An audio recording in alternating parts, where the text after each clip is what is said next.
Welcome to History Hack. If you didn't know by now, we are the revolution. That means we're sharp, witty, lots of fun, but it also means that we're essentially the peasants in Les Mis huddled round a table in the corner of the bar with no money. If you enjoy the show, please do support us. We have a Patreon account by which you can donate a small monthly sum in appreciation of what you're hearing. Alternatively, we have Ko-fi, in which you can just do a one-off donation as a thank you if you particularly enjoy a certain episode. Either way, we massively appreciate all of your support. Hope you enjoy the show. Hello, welcome to another episode of History Hack. You have me, and of course it's the fabulous Christopher. Chris, who have we got on today? Well, I thought that the ones that we've done recently together have been fairly depressing. I mean, we've done Holocaust recently, and we've done one on Nazism. So I thought we should do something a bit more fun. And what's more fun than disgusting subjects? And I was talking to Richard Sugg, who has been on previously to talk about disgust, who also wrote The Real Vampires and is finishing up his history of disgust. And we've come up with a great subject. So Richard's back to talk to us. So Richard, welcome. How are you? Many thanks. Yeah, very well. Full of disgusting subjects, some of which are pretty much unmentionable even by the standards of my book, as you'll find out in a few weeks' time. But yeah, plowing through it, nearly there. I've got to tell you, your last podcast went down really well, so I'm really glad you're back and we can talk about really gross and disgusting things. People are quite morbid. That's good. That's good, because I did have one person who's quite a friendly reader of mine admitted she couldn't finish it. So it's good that we've got an appetite for it in Britain. I think we should. I think we should rock and roll, but I'm going to let Chris run this podcast, so I'm going to hand it over to him. Okay, so although this isn't so much about physical disgust, I don't think we don't talk about poo in any depth in this one. But it's true. But it is fairly disgusting. When I was reading the chapter, it's absolutely disgusting. Talking of which is Sir Lionel Lyde. Who is he, and what were his plans?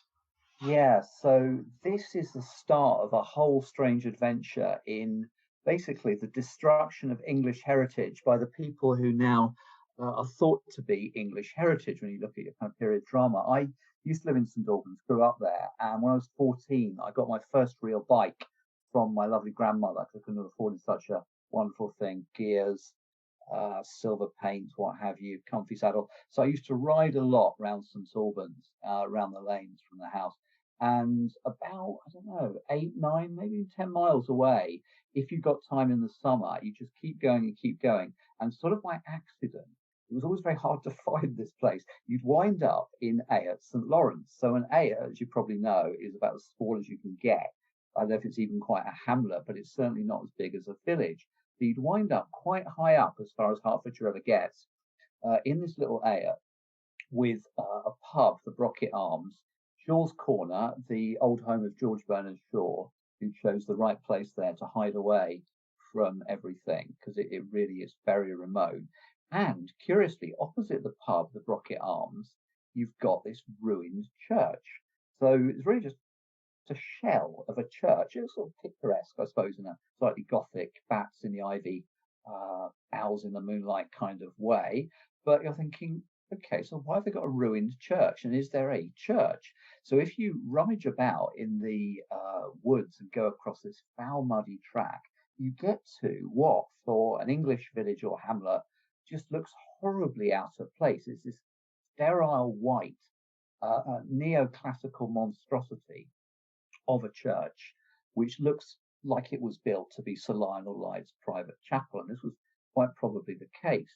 So buried away in the mists of the late 18th century is a story in different versions, but broadly the clues all point to the same motivation and habit of English landowners, that he'd got a grand house he'd just built off his money from slavery. He had at least one plantation farmed by enslaved labour for tobacco in Virginia, was heavily involved with the merchant company enslaving goods generally, and he'd got everything he needed, huge big house, lots of land, but there was something in the way of his view. There was an unsightly blot on the landscape, aka the medieval church, which I should add, while I remember, housed Templar bones and monuments.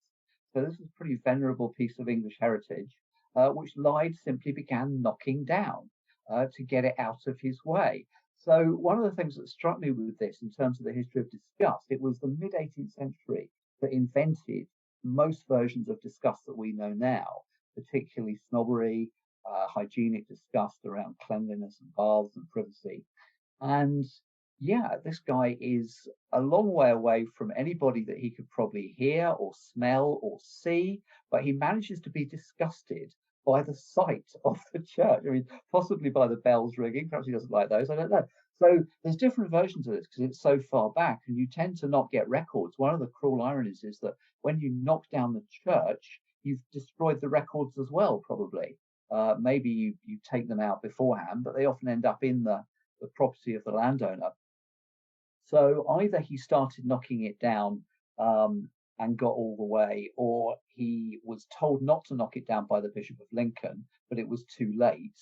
And then, as a kind of penance, he built this god awful neoclassical pile back in the woods. But when you read the kind of toadying Georgian press around 1779, you're looking at this kind of great philanthropist and benefactor who's just decided to build a lovely new church out of the generosity of his own heart.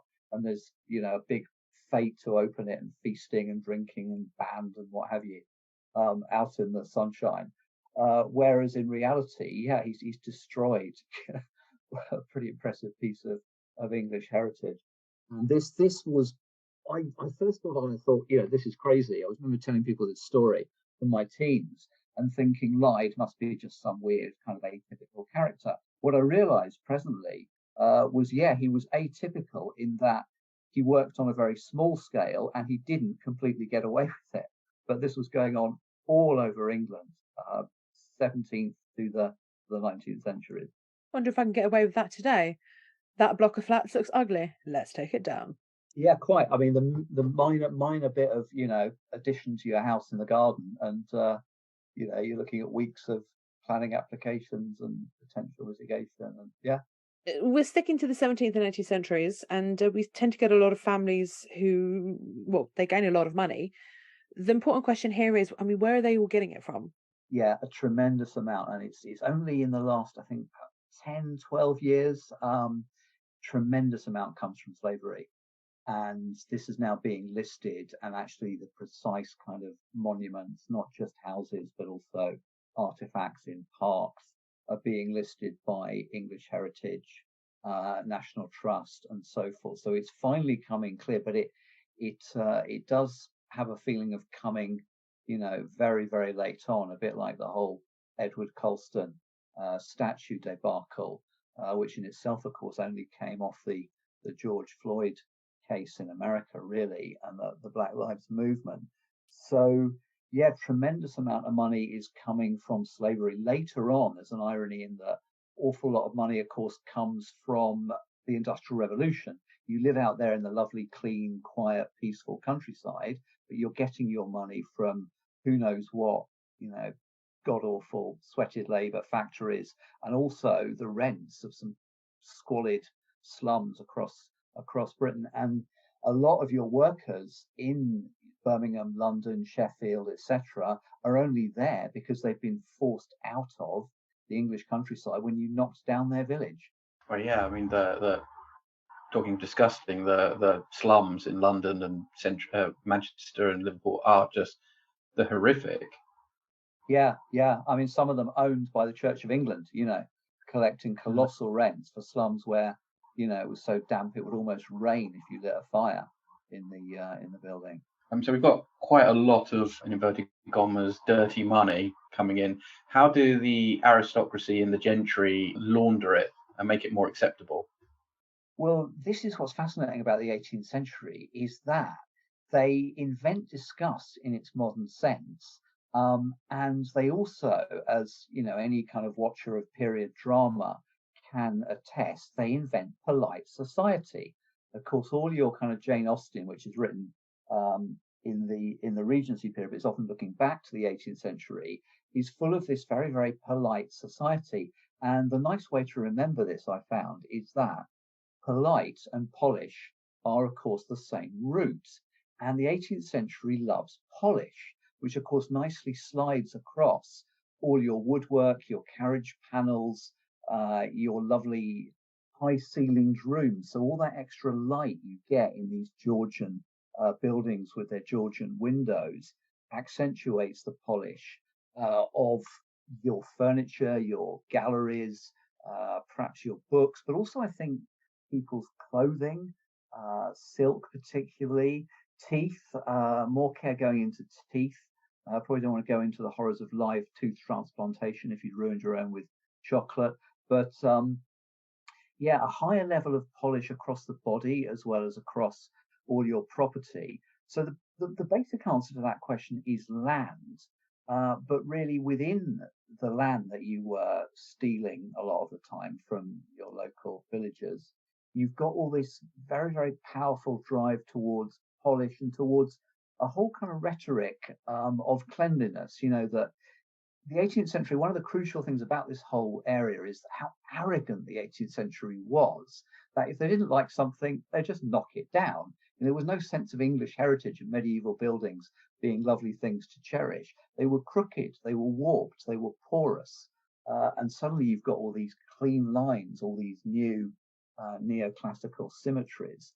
So, yeah, I think a lot of their disgust was directed at the dirty, superstitious, backward, often Catholic past, and the laundering kind of happens in the sense of all of this looks very polite, grand, beautiful, but also in lots of subtle ways with this whole rhetoric of polish, this rhetoric of cleanliness, which drives on into the 19th century.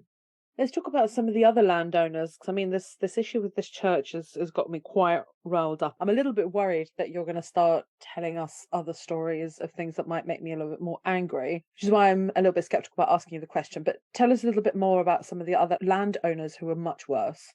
Yeah, well, just to dodge over the border for once, it's worth knowing that almost none of this happened in Wales, and very little of it happened in Scotland in a typical sense. Of course, you did get all the clearances in the 18th and 19th centuries in the Highlands, which were atrocious. But the usual kind of, right, I want to improve either my house or the view. This is what's really staggeringly arrogant, is you've got a great lot of parkland.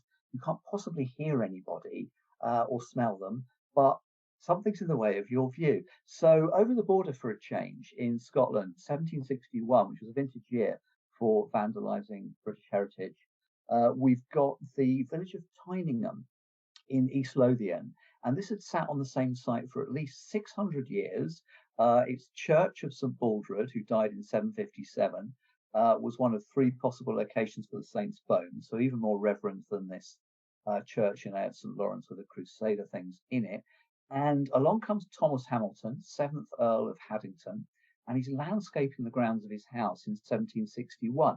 And I give an account here from, I'm just trying to check my date on this, 1893, so late Victorian account of what he did. The church was in great part pulled down and destroyed, the churchyard ploughed through, the gravestones taken away, the village itself improved, and so but a few fragments remain of what was probably the finest parochial example of Romanesque architecture in Scotland. That, of course, referring to the church. But yeah, in case I read that too quickly, the village itself improved. I mean, it was knocked down. And this is one of the claims that you'll see that's pretty much impossible to verify, that they reinstall the inhabitants in a model village. Sometimes the model village will be in a valley, so of course much damper than where they lived before. Sometimes people will visit it nowadays and describe it as horribly sterile. Sometimes in the middle of the English countryside, according to the whims of picturesque romantic landowners, the cottages will be Swiss cottages instead of English ones. And so it goes on. But whatever happens, of course, there's no point glossing over the fact that before you improve the village, if you do, and we just don't have the accounts of the tenants on this, you've got to knock it down. You've knocked down people's lives, memories, heritage, and so on. But here, in this case, you've also ploughed through the graveyard. Although that's really disrespectful. I was trying to find my mute button there, just wasn't fast enough. But how disrespectful is that? Wow, that gives me. Yeah. it's hard to think of anything that would get people's backs up now more than desecration of just one grave. This is the kind of thing that makes big headlines if it ever happens, sometimes for racial reasons, whatever. But a whole village. And you can well imagine, there were rumours in the 19th century that the bones of soldiers on British battlefields were ground up for fertilizer. And apparently bones do make very good fertilizer. Yes, they do. Sorry to add this tidbit in there and to bring a little bit of depression into there, but yes, they were ground up and used, for example, in concentration camps and in the fields, and they were used to fertilize the fields. So yes, they were. Yeah, and possibly the British soldiers as well. So yeah, in this case, quite possibly this is where the dead ended up being eaten by somebody in the form of bread a bit later on. Who knows? And the tragic irony that suddenly came to me was that the gentry and who own all this land have absolutely no qualms about destroying the property of the poor. Are the same people that come out and complain when the railways come through and start chasing surveyors who said, "Well, we're really sorry, we need to put the line straight through your garden," and they fight it so vociferously. Yeah. I mean, that's another phase of the whole thing. I think most of what I was looking at, it predates, of course, the start of even the basic railways. So one thing worth bearing in mind is they didn't have any kind of noise pollution to worry about, but they were kind of looking for something to be disgusted by. So merely the sight of the village, the sight of the villagers, that's pretty much it. Apart from the church bells, there was nothing else to bother them. But whole roads would get diverted, whole villages destroyed, churches, you name it. I mean, there was almost nothing they would stop at. Can I be very disgusted? Sorry, go on, Chris. No, don't worry. It's the subject of the day. I mean, it's up for grabs.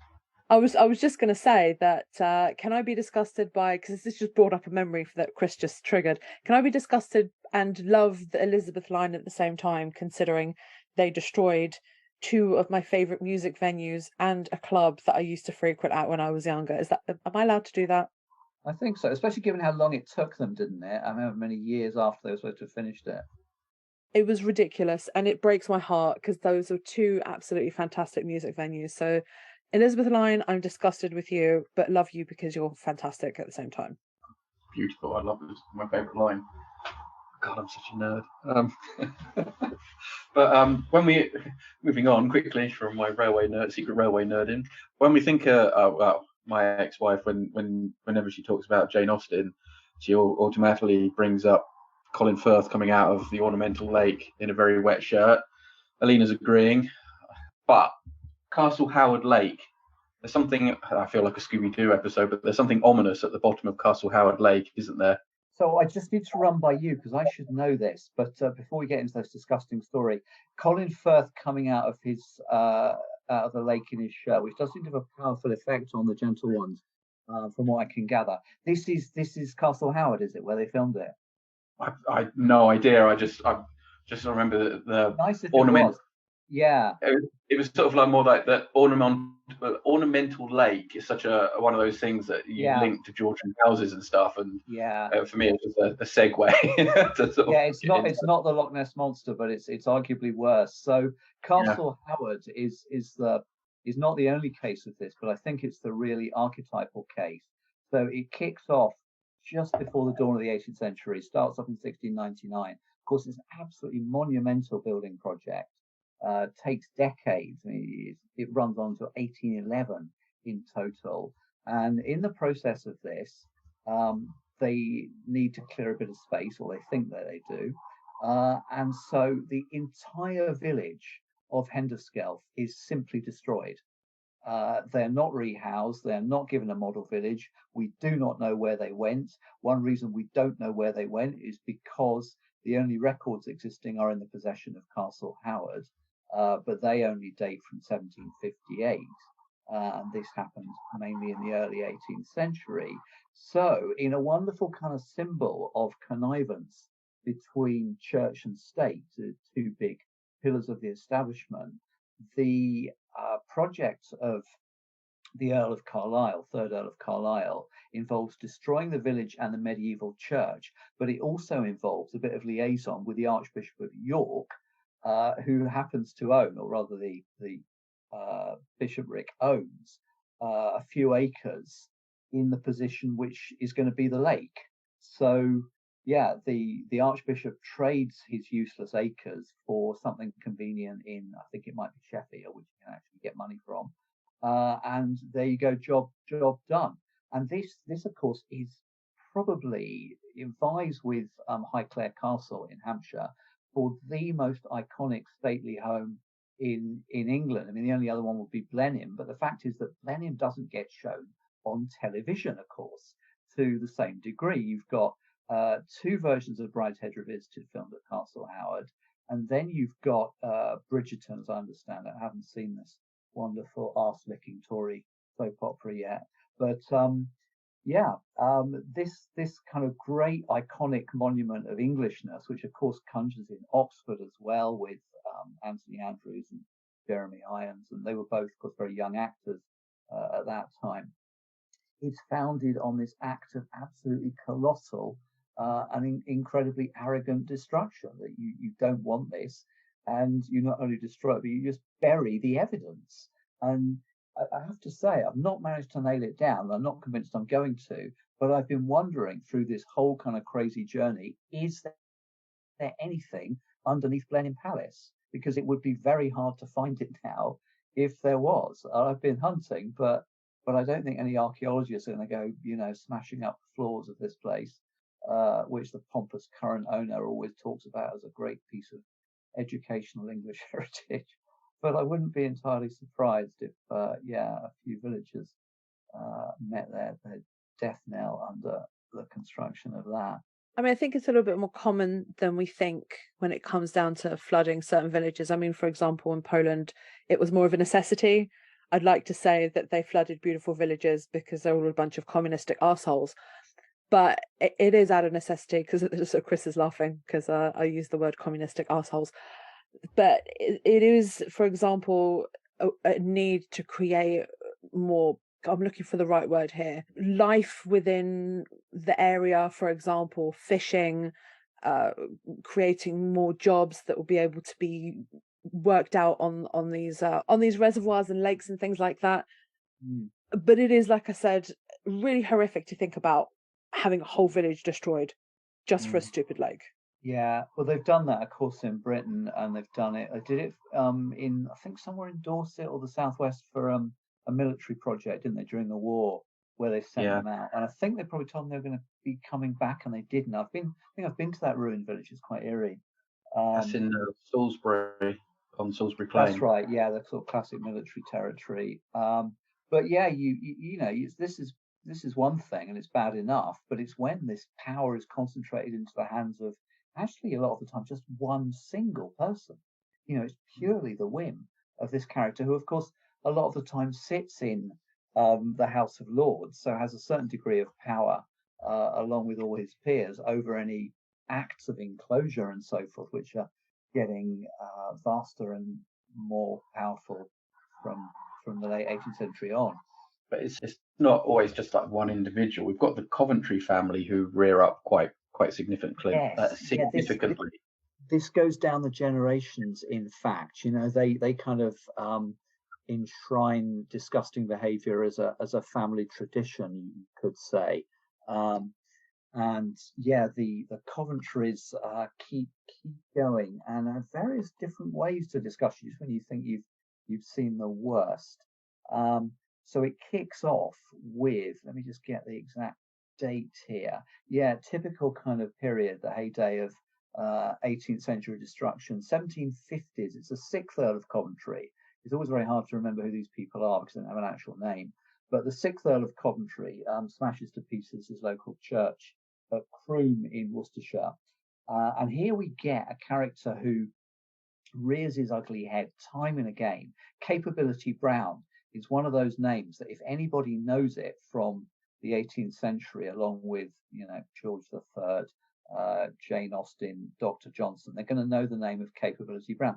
I'm going to drive a campaign in the next few months and years to have him renamed as Culpability Brown, because this is far more appropriate to somebody who's responsible for constantly encouraging facilitating, designing, tempting landowners to smash down the local churches, villages that you can have. Let me show you the picture here on the table. You can have a lovely lake, you can have a lovely model hermitage, and we can hire a hermit to pop in it. They don't cost too much. This did actually happen in the 18th century, I'm sorry to say. Fake hermits, fake dairies for the ladies to play at being milkmaids. You name it, there was nothing silly they could not do. So yeah, the first phase of this is the 6th Earl of Coventry, encouraged by Capability Brown or Culpability Brown, to knock down an existing Jacobean mansion, the entire village of Croom, home to 21 families, and the church, which I think was medieval, probably bound to be. And the church goes, and I don't really know about Lyde's church for sure, how public it was in his lifetime. I suspect not very, and it looks like it was designed to be his private chapel, whereby the Coventrys made the new chapel pretty much just theirs. It was pretty much just their private chapel. And at this stage, I don't think their money came from slavery in the first phases. They went back away, the Coventrys, to interesting phase of the peerage. We've just been reeling now at the absolutely jaw-dropping revelations about Boris Johnson's honours list, including his father, having already knighted his brother and Gavin Williamson, and his mate Zach Goldsmith, who gives him free holidays. This kind of thing was going on rampantly in the time of James I. And one of the things that was disgusting about James I was him just slinging around money. He spent a third of the Crown's exchequer in any given year on jewellery. So when he'd run out of money, he just decided to sell peerages. So the first Sir Thomas Coventry owed this to James I being broke, basically, in 1606. Then you get down to the other side of the 18th century, and the 8th Earl, George Coventry, made his money from slavery eventually, but on the way there, he married for her money a woman called Emma Lygon, and it's quite clear that he was only after her money, as he was soon busy having an affair with one Sophia Dubochet, who was at the time 13. His legitimate son, George William Coventry, married into slave money a bit later via a woman called Harriet Ann Cockerell, and vast amounts of slaving money was then pouring into this family to sustain it through the 19th century. So we're going from village to village, family to family. Let's talk about the village of, and if I'm going to pronounce this correctly, the village of Nunham. Yeah, I'm not sure because it's spelled sometimes Nunham or Nunham Courtenay, and it's an important place actually. I've been doing some other research on the Georges, as in family of George III, and it was very much a place where they would entertain the royal family. So it got a lot of cachet, not that far away from London, in Oxfordshire. Also importantly now, the village is very much on the tourist trail of any global tourist or British tourist coming to see Blenheim. So you've gone to Oxford, you have to do Oxford, of course, then you do Blenheim, and you might as well take in Nunham Courtenay while you're close by, because it's in Oxfordshire. This was another one from the vintage year of heritage vandalism, 1761. There should be a special wine, I think, with a ruined church on it, dated from perhaps a port from 1761.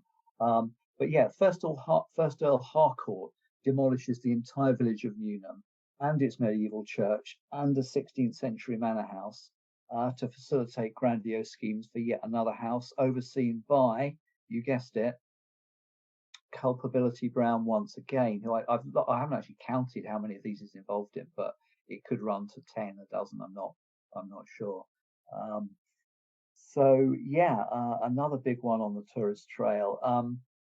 One other one that's a bit interesting before I forget, because it also sits under the lake, the existing village in Buckinghamshire. Buckinghamshire was pretty bad for this, along with Oxfordshire.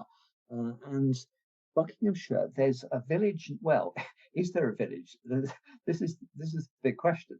Is Watton Underwood in Buckinghamshire a village? It's actually famous because John Gielgud used to live there. And then after Gielgud died, the coach house of the Grand Watton House was bought up by the Blairs, Tony Blair and his wife. So it's got two claims to kind of English fame, or Scottish, I suppose. You want to pop Blair in there. And what's always fascinating with this is when if the place has got a church, then you can look it up and you get the church website. So I'm reading the very dubious write-up here from the website of All Saints Church, which incredibly, by some oversight, was not knocked down. But it says, Watton Underwood is a tranquil village whose homes are, I quote, scattered across a wide area and are only reached by driveways or narrow roads. This makes Watton Underwood pretty unusual in that you cannot drive through it. But what makes it unusual is it's not actually a village. It's a very loosely scattered selection of houses over a very wide area with no centre at all, except for the church. It's only probably got the name of the village because of the church, and ironically because of the house built by Richard Greville, 1704 to 14, who dumped the village under his lake. And if you look up Watton Underwood, when you get the images for it nowadays, there's a strong chance you'll get an image of the jolly biannual fete, which happens at the house. So you have a village fete in the site which originated the destruction of the village, or you have a village fete for a village which isn't a village, and it's really dubious to me that somebody there doesn't know this. I mean, you cannot find this out very easily looking at the church site. When you go on the local heritage portal, you can find it out in 2 minutes. So why don't they talk about it? The original vicarage was 17th century.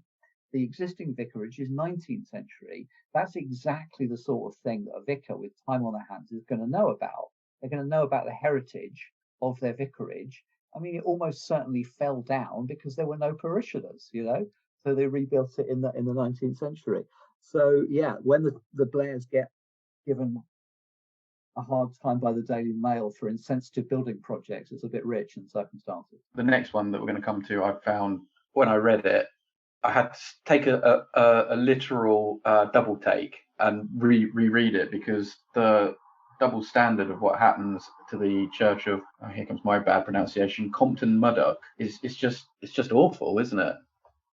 Yeah, this is another culpability Brown affair. About 1772, the 14th Baron Broke de Willoughby, or Brooke de Willoughby, another pronunciation question, demolishes the medieval church of what was once Compton Murdoch. And again, just to improve his views, it's this whole kind of arrogant total landscape, total environment of the Georgian period. And yeah, if you look at the website again on Compton Verney, as it became, it blandly notes the vandalism of the old church, and then it adds wonderfully, you couldn't make this up, it adds indignantly that in 1988, the site's former owner made a number of unauthorized alterations to the interior of the chapel, including the removal of some of the pews and the pulpit. What actually happened, and you're not going to find this out on the website, is that the church was demolished by the Willoughby family. They take the trouble to pull their own tombs out of it and shift them into their new chapel, which, in my opinion, see what you think, is the ugliest chapel I've ever seen.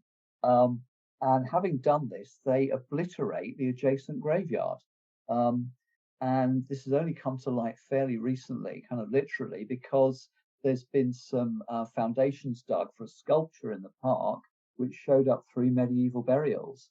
And only now, this was 2019, 4 years ago, have they realized that the graveyard was much bigger than a map of 1738 indicates. So another kind of indication of how difficult it is to know about this destruction, what it involved, desecration of graveyards, corpses, and how big it was. It's very, very hard to find this out. So I've just realised the next question is about one of my favourite TV shows. I don't care what anyone says, you can jog on, because Downton Abbey is one of the greatest period dramas ever created, and I've sat on my chair whenever it was released on a Sunday, and I love it, and I can't wait for them to bring out another film. Please do not destroy this for me. Tell us about the real Downton Abbey. Okay, But don't Chris, destroy it for me. if you could block Alina's ears at this point, I mean, any virtues I think that Downton Abbey ever had, which were exceedingly slight in the early days, were completely annihilated when they killed off by far the best looking of the sisters. I mean, no contest, no question. And she dies in what episode is it? I mean, come on. I mean, who was scripting this garbage? Who chose that? Did she want to leave it? Perhaps she couldn't stand it. I mean, perhaps it was for her sake. I don't know. But yeah, in a purely objective sense, that was a very bad decision. So the real Downton Abbey is, in one sense, Highclere Castle in Hampshire. And they seem to have been short of money for a long time because it doubled up as Totley Towers in Jeeves and Wooster, which is a terrific period drama, very hard to beat, in the 90s with the inimitable Fry and Laurie. And it also doubled up often for firework classical concerts, because I went to one of them in about 99. And then before you know it, it's about as world famous as Castle Howard, or probably more so, I would guess more so, for being Downton Abbey. You know, it is the face of Downton Abbey. And the true story behind this, time to block your ears here, is not at all savoury. And I think what's particularly ironic about this is that Downton Abbey, to me, what really stinks about it, and I'm surprised at Julian Fellows, really, because he wrote Gosford Park. You know, he wrote one of the best ever aristocratic period dramas because almost all the characters are utterly hateful. You know, there's no question about it. One of them's ashamed of his wife and trying to get money. Another one's trying to get money. The grieving widow is at it with one of the servants hours after her husband gets stabbed. You know, you can go on and on. So Julian Fellowes is responsible for this, but he's also responsible for this incredible myth of the idea of this organic society. It's symbolized by that kind of dance at Christmas, where they're all dancing together in the hall, you know, servants and tops, all embracing, whirling around by the Christmas tree. And they've all kind of, you know, they've all got their own problems, and they try and kind of organically help each other out, as it were.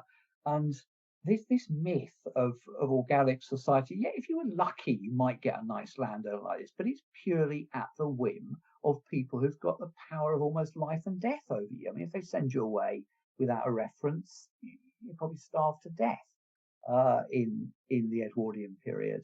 So the real Downton Abbey, lying behind this, is the actual building, which was again founded on demolition.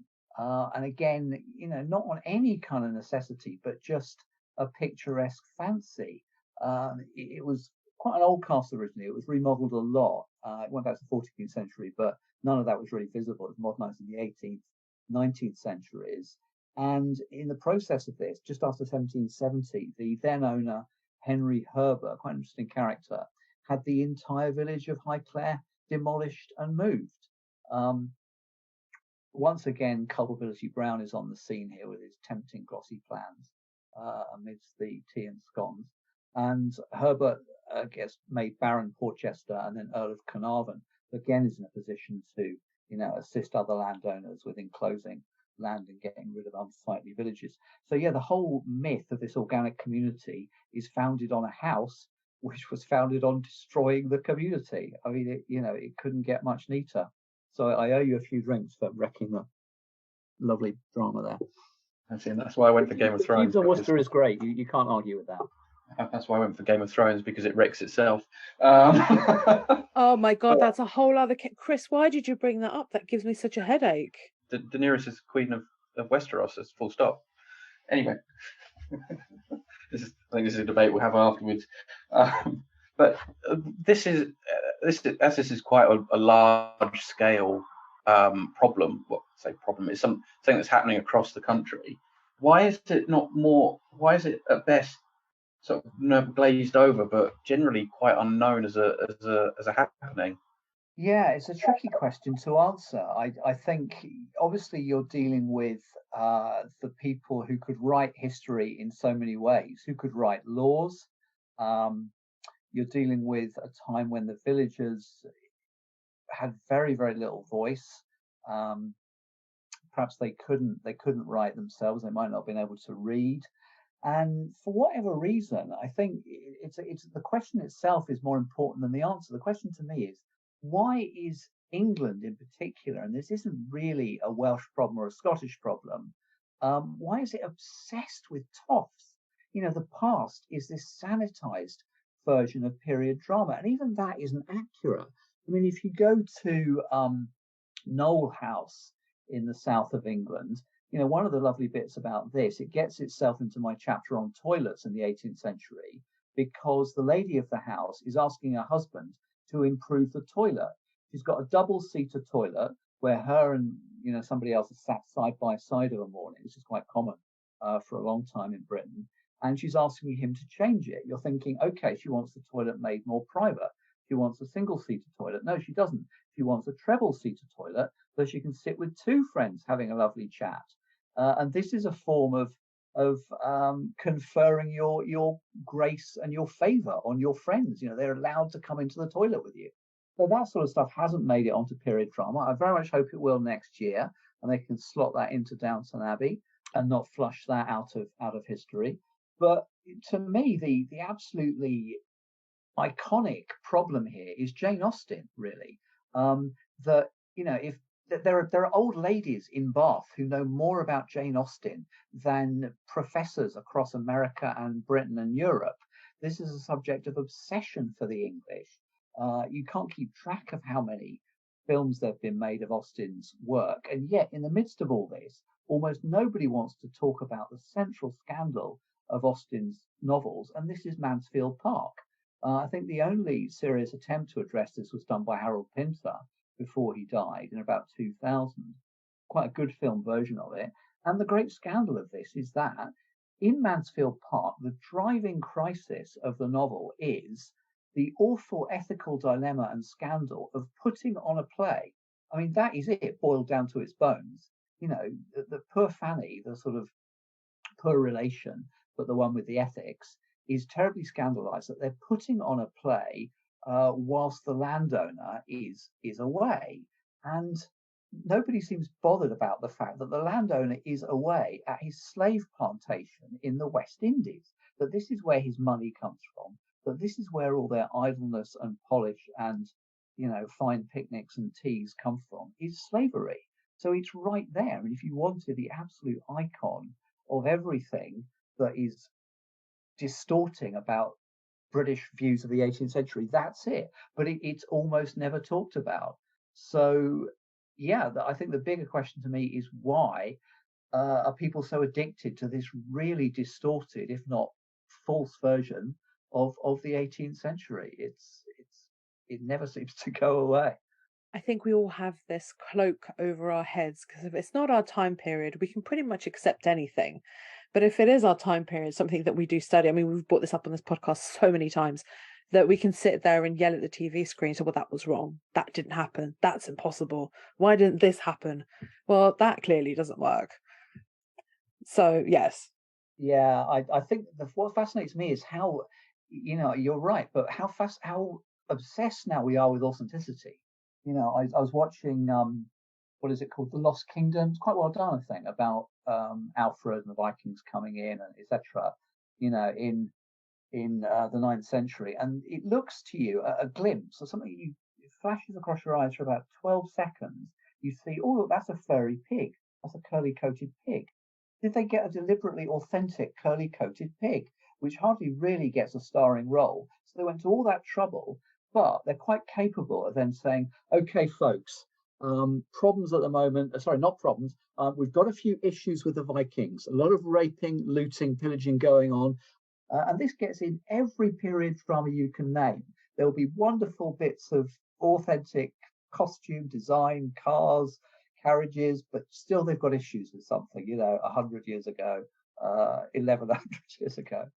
Language is the bit they don't, they wouldn't have to pay for it either. It wouldn't cost them much. They could stand me a bottle of wine. I'd tell them what to do. But yeah, language, they don't get that bit right. I just want to add one more thing before we move on to the next question. So you bring up language, that's just sparked something. So my institute and I were putting together a new film to do with deportations into Russia of Poles.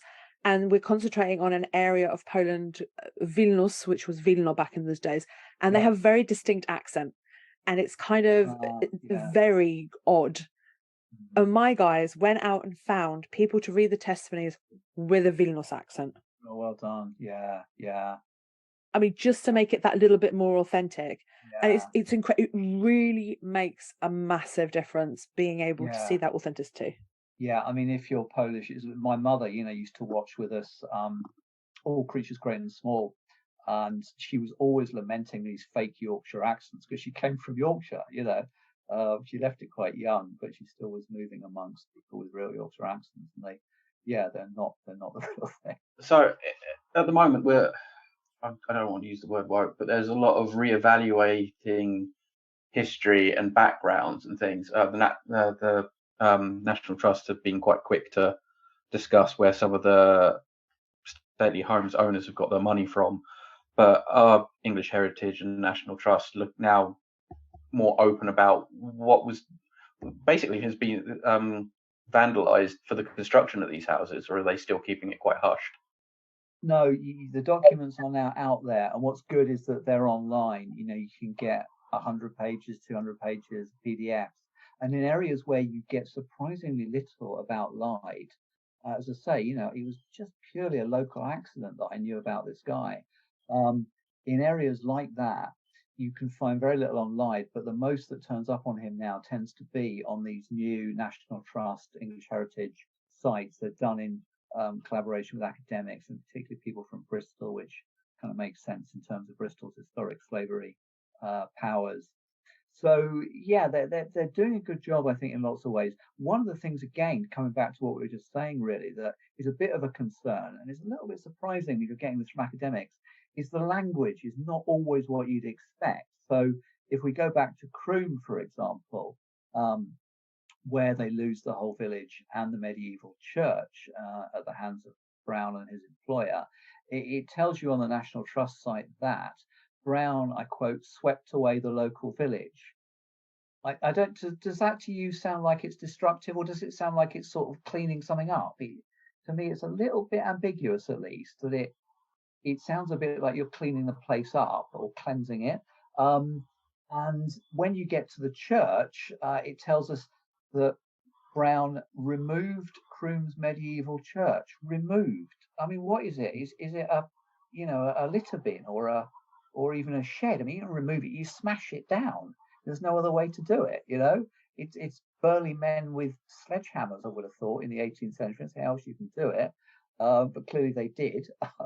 So yeah, it's very tidy, very quiet, very smooth. Not what the reality was actually like, especially if you're the villagers whose ancestors are in the graveyard there, and whose ancestors told you stories about the church in the days of etc. So it's your community. I think your community, when you didn't move more than say 30 miles in and outside of your village, unless you were rich enough to do so, then your church and your pub were a big deal. I think that was your community, and there was a kind of fabric and texture of history within that you're never going to get that back.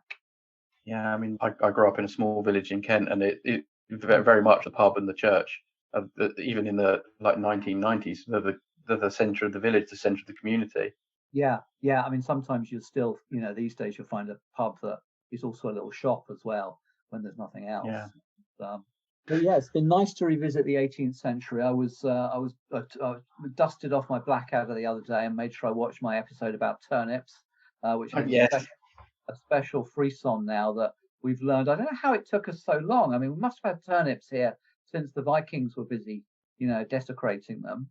It's taken us so long to really cherish them. I mean, that's one of the few good things that the Tories have done is to get us to cherish turnips, because we've got nothing else to eat. Yeah, I'm looking forward to making my turnip bolognese later. Yeah, turnip surprise with nothing in it but turnips. It'll probably get edited out, but my son's just got into Blackadder, and he said, "Oh, we've just watched the episode where he becomes an MP," and immediately I was reminded of the lines of, "I'm wearing this is the worst day of my life. I'm wearing a catskin white wind cheater. I've just ruined a priceless turnip." and now I'm about to be viciously murdered by a naked Tunisian sock merchant. Yes, and he's going to a fancy dress party as Emma Hamilton's pussy, wasn't he? Yeah. Well, yeah, I mean, and I think it's one of those just poisonous things about English society, particularly that these highly educated people from Eton, Harrow, Rugby, St Paul's, Oxford, and Cambridge, they're like infantile little dribbling babies if you put an honours list near them. I mean, still just absolutely enthralled to this medieval silliness about honours. And what I think this does is just kind of gloss over the fact that in the end, it's all money, and a lot of that money is dirty. That, the British aristocracy is really an oligarchy.